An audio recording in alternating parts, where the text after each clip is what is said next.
Welcome into Phil's Tax Hacks and Other Retirement Facts with CPA and personal financial specialist, Phil Putney. Now let's get rolling with today's show.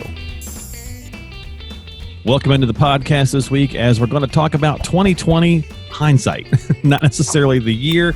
We're going to talk about, how we look backwards, and it's much easier to kind of see our mistakes, obviously, after we've made them. So we're going to have that as our topic today with Phil. What's going on, buddy? How are you? I'm doing great. Rocking and rolling. Well, I know you're back into the swing of things in the fall here. So yeah, see, fall colors. There you go. Very, very appropriate. We don't have those colored leaves yet, but after last night, it was getting a little chilly. So yeah. Well, I own several polo shirts, and they're black and red and orange and black. In black. I thought, well, I don't have a lot of diversity there, but I'll change it up a little bit, wear something bright today. My wife always gives me a hard time. You look at my closet, and it's blue and a different shade of blue and stripes, and it's blue, like a lot of blue. So and black. I like black and gray too. It's like, what are you talking about? I have 12 different shades of blue. She's like, it's blue. That's right. I bring home a shirt. It's another blue shirt. Yeah, but this one, I don't have one that's got polka dots. That's right. Yeah. This is a different blue than that blue. Just like, I can't see it. Well, I know we've got to get rocking and rolling today, so we're going to keep these kind of short and sweet. You've got a client review coming up, so we're going to jump right in. Like any decision in life, we can sometimes regret or maybe wish we had done things a little bit differently after the fact. So in the financial world, let's do a little rear view mirror. Say that 3 times. Some rear view mirror action here. So maybe people are, it's going to happen, right? So we're 30 days or so away from the election, maybe 35, 40, I don't know. I lost track now. So getting close, that's for sure. Getting close. And so if you're having a bit of, man, I wish I'd have done this in March when the decline happened from the virus, when the big drop happened in March of this year, might you kick yourself again election time if you don't take a little action? Is there something that's worrying you? Kind of make sense? Yep, absolutely. Yeah, it's, it always hindsight's easier, right? You get back to it, it's like, I should have stayed in, We went through that when lots of big correction hit back in 2008. Not that this was a correction to that magnitude or length. Right. But yeah, there's a lot of things that at the bottom of the market, don't know where things are going. You don't want to make decisions then, and you look back and say, I wish I should have, And one thing is maybe going into cash. Unfortunately, I have run into a few people, not my clients. We've got a plan in place that they understood where things were at and were comfortable with what's going on in the market as we were riding through it. Right. But who, these individuals I was speaking with that did, unfortunately, at the bottom, sell and go into cash and haven't been back in since. And now that there's this big run up in the market, now when do you get back in? And there's a lot of conversation about that. People are thinking, because it's just like in 16, if either side wins, the market's going to, implode or explode or whatever the case might be. And so people find themselves saying, well, maybe I should go ahead and make some moves now. Maybe I should take some chips off the table in case there's a big fall. Even if it rebounds, again, your time horizon, maybe that's not the worst idea to ponder, but you should have a conversation with your advisor and say, hey, should we peel a little bit back prior to? Should we stay in? But, what should we do? Yeah, and I'm not a real big fan of making big decisions based on what's going on in a market. To me, bottom line, first of all, you have to have a plan. We talk about this all the time. What is your plan? How does your money position according to that plan to start with? Right. Then maybe look for opportunity. So for us, when we were going through the downturn in March, we do a lot of Roth conversion planning with clients anyways. Yeah. And typically we wait towards the end of the year just so that we can get a better picture of what their year looked like as we're doing conversions. Because unfortunately, in the new tax environment with the latest tax change, we can no longer recharacterize. So once the conversion's done, you're locked in. But for those clients that we know we're going to do a conversion, we did the majority of, or a big piece of at least, the conversion back in March when the opportunity was there and the market was down. Well, I think that's a great key word is opportunity. That's how I look at scenarios like that is that shouldn't change your investment strategy at that point. That's the wrong thing. Now we're acting on emotion. It's not based on fact and what's going on. If you've got a plan in place, assets and everything's positioned according to that plan, now when you get some of this volatility, does that fit into the plan? Is this from opportunity? Maybe you had money sitting in the sidelines that you could put in that was in that later bucket for long term. Right. So to me, it's more of an opportunity at that stage. So, well, and it kind of goes hand in hand with number two, and you touched on it a second ago, which is risk. yep. And a lot of people will say, man, if I would have known how much risk I had or I was exposed to, I might have done something differently. It's an easy Right. fix. Find out how much risk you Yeah. Find out right now, have that analysis done today. And if your advisor hasn't done that with you, I'd be happy to run through that scenario to show you this is the risk in there. Because you don't want to find out at the bottom of the market, or not even the bottom, who knows what's going on, but a downturn in the market to realize I wasn't comfortable there. That was too much risk. That's the wrong time to determine that, because now you're going to jump out potentially. Yep. Because it's too hot, so to speak. You're out. I can't take it. But it was the wrong time, because maybe it's going to be a quick bounce like it was this last time. Maybe not. Maybe it's going to be more of an extended, bear market the next time. Who knows? Right. But you don't want to realize that at that point. That's the wrong stage to realize too much risk. I can't handle it. Well, and if you find yourself worried about number one, we kind of talked about like what may or may not happen with the election, and you're worried about how it might affect you, that's probably your risk. So go have the conversation, and you can kind of work through both of those potential hindsight scenarios right there. Another one, Phil, is just not really understanding the options about Social Security. We get emails all the time. We get different things that, into the show. You see them in the office. Where people say, "Yeah, I turned it on at 62 because it's the thing to do, and I just didn't really understand my options, and it sounds like I should have waited."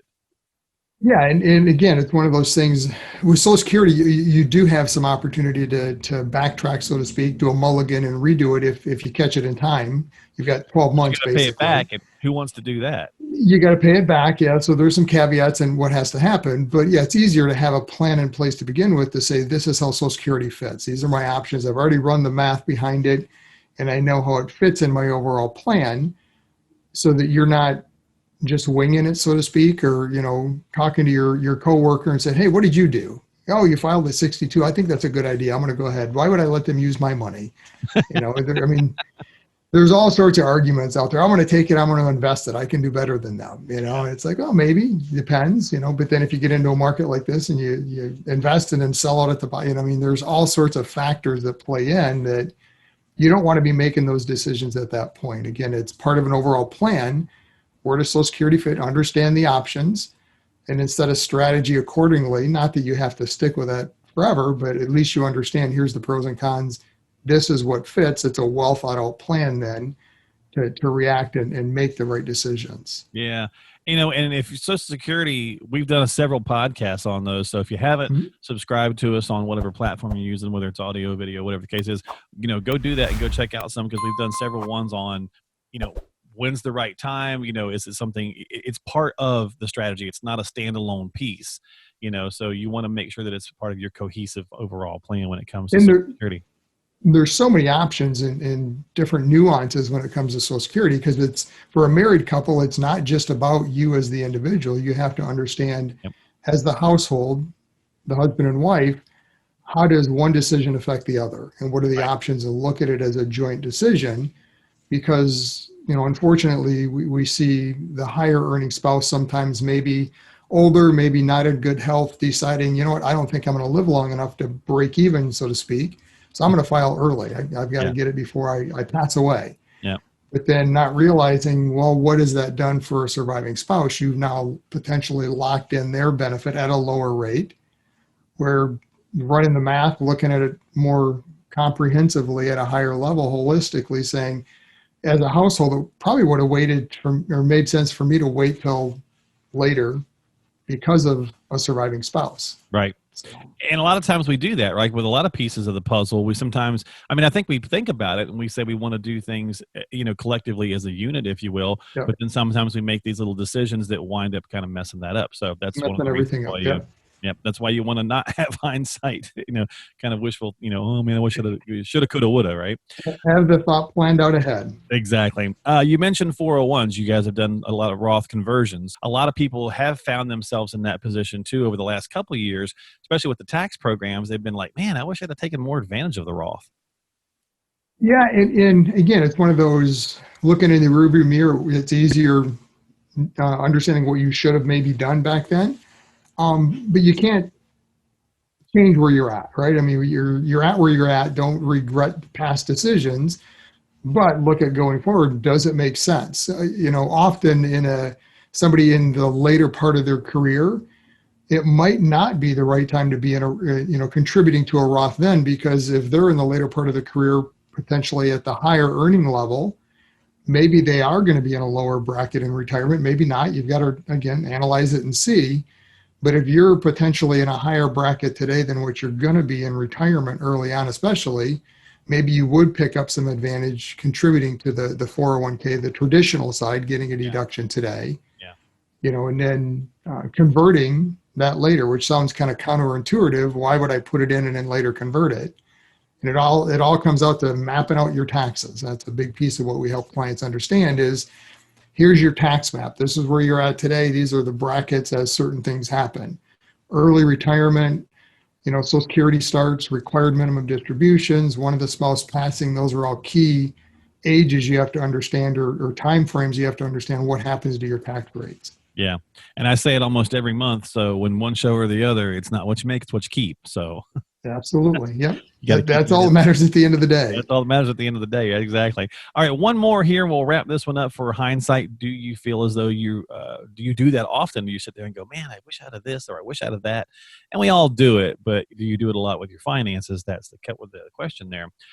Retiring too early, those folks that are like, and we saw a lot of that after 08, 09 with the fall there, where people really, lost a lot and they had to go back to work. And it was like, well, I guess I retired too early. Well, probably not. Those were some extenuating circumstances where you got hammered, but people do find themselves in that situation. They think, I don't have enough money. Did I retire too early? Now I've got to go back, and whatever the case is.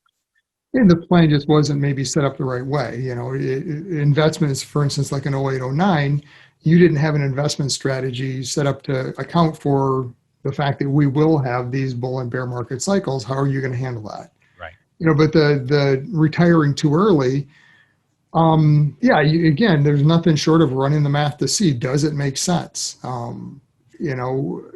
Oftentimes you kind of like the downturn in the market. You don't want to get pushed into a scenario that I'm just fed up with it. I can't take it anymore. I'm going to retire. Right. Not having figured it all out. One of the pieces that often plays into this is healthcare. Because if you retire prior to 65, that year or two, whatever it is prior to that, if you've retired, you're paying for healthcare in the traditional sense, out of your own pocket, going to the marketplace. That can be very costly. So not to say it's not the right decision, but understand before you make that decision and put in your notice and say, I'm done. I was going to retire next year, but I'm just done. I can't take it anymore. Right. Yeah. So, make sure you understand all the ramifications for that decision. That's going to do it. We're going to wrap it up here with the podcast this week. As always, don't forget to hit the subscribe button or the like button on YouTube or Apple or Google or Spotify or whatever platform you're using to listen to the podcast. I've had the number on the screen the whole time, but for those of you that are listening to us, don't forget, if you've got questions or concerns, call Phil before you take any action so you don't have some of these hindsight things, especially with what looks to be a pretty, continued shaky year as the year winds down. 248-888-7530 is how you reach out to him. But anyway, reach out to Phil. Check him out online at philstaxhacks.com. That's philstaxhacks.com. And we will talk to you next time here on the podcast.